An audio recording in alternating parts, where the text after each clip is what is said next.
Assalamualaikum warahmatullahi wabarakatuh. Perkenalkan, nama saya Zeni Septiani dengan NIM 2401105211269, kelas 3D Prodi PGSD. Video ini dibuat sebagai syarat ujian tengah semester mata kuliah media pembelajaran di SD dengan dosen pengampu Ibu Dr. Poppy Anggraeni, ST MPD. Tujuan pembelajarannya, peserta didik memahami siklus hidup makhluk hidup dan upaya pelestariannya. Identitas media pembelajaran yang dikembangkannya yaitu meliputi media pembelajaran berbasis visual yaitu diorama siklus hidup kupu-kupu. Berikut ini alat dan bahan cara pembuatan diorama siklus kupu-kupu. Berikut ini alat dan bahannya. Ada double tip, lalu ada lem kertas, ada pulpen dan spidol, ada lidi yang sudah dipotong, ada cutter, ada gunting, dan ada lem. Lalu di sini ada bahan-bahannya, yaitu ada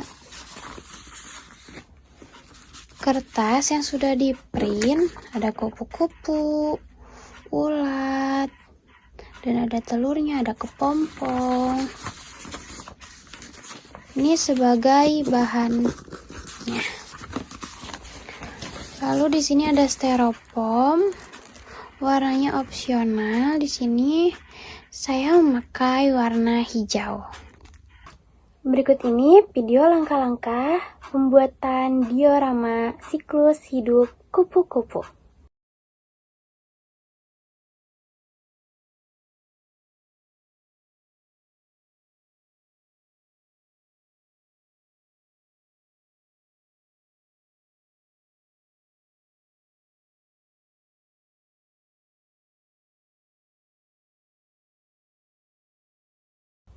Jadi, langkah-langkah cara pembuatan dioramanya, pertama-tama yaitu siapkan alat-alatnya.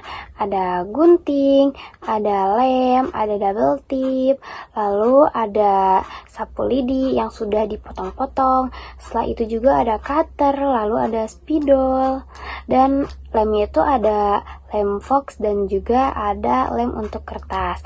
Nah, setelah itu ada bahan-bahannya. Bahan-bahannya itu berupa ada gambar kupu-kupu,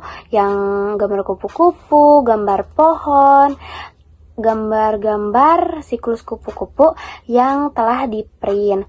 Lalu setelah itu, gambar-gambar tersebut dipotong-potong menggunakan gunting dengan rapi. Nah, lalu pohonnya juga dipotong-potong untuk hiasan. Nah, lalu bahan-bahannya itu juga ada styrofoam.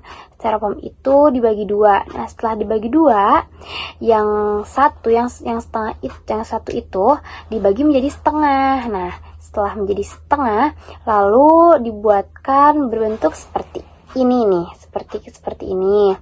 Nah, lalu setelah berbentuk seperti ini,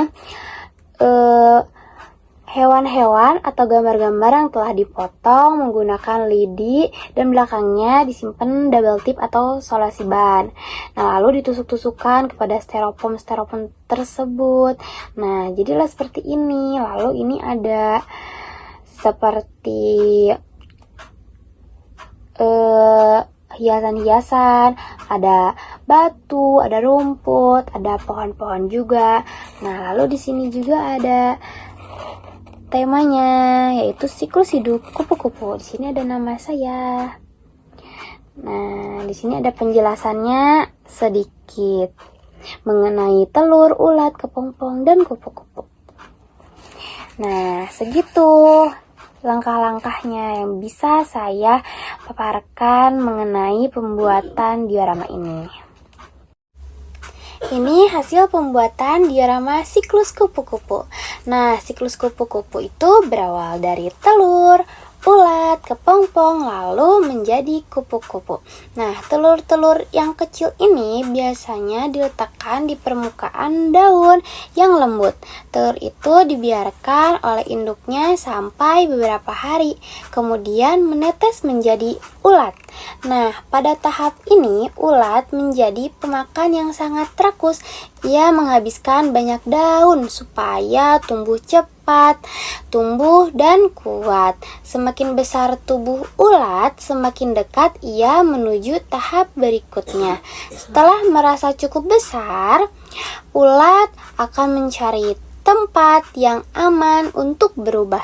Ia kemudian membuat lapisan pelindung yang disebut dengan kepompong atau bisa disebut dengan pupa. Nah, ini ya kepompong. Ulat mengalami perubahan yang sangat besar. Tidak terlihat dari luar. Proses perubahan ini berlangsung beberapa hari hingga minggu juga, tergantung jenis kupu-kupunya. Ketika waktu tiba, barulah kepompong mulai retak dan keluar seekor kupu-kupu yang sayapnya masih basah dan lemah. Kupu-kupu itu harus menunggu sebentar sampai sayapnya mengering dan menguat. Setelah itu, barulah ia bisa terbang bebas dan hinggap di bunga-bunga dan melakukan hidupnya sebagai kupu-kupu dewasa. Dari telur kecil hingga menjadi makhluk bersayap indah. Itulah perjalanan hidup kupu-kupu. Inilah siklus hidup kupu-kupu.